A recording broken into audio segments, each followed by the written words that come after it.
the Trudeau government is opening the door to the export of Canadian-made weapons and ammunition to Ukraine in what is being touted as a sign of Canada's enduring support for the battle-scarred country. Foreign Affairs Minister Chrystia Freeland announced Wednesday that Ukraine has been added to the Automatic Firearms Country Control List, which is a list of countries eligible for arms exports.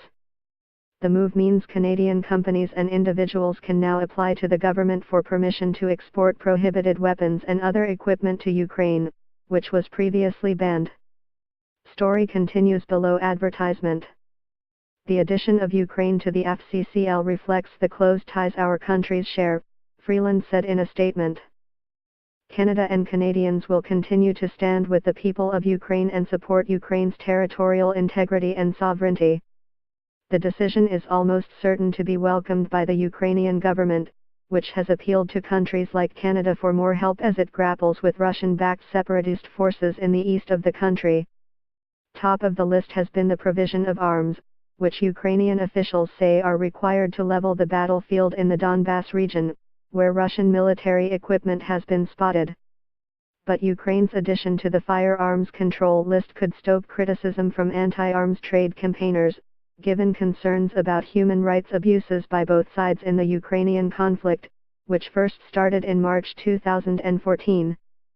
More than 10,000 people have been killed in the fighting, many of them civilians. Another 20,000 have been wounded and hundreds of thousands have been forced from their homes. Ukraine is the 40th country on the list, which is dominated by NATO allies but also includes Australia, Botswana, Chile, Colombia, Finland, Israel, Kuwait, New Zealand, Peru, South Korea, Sweden and Saudi Arabia.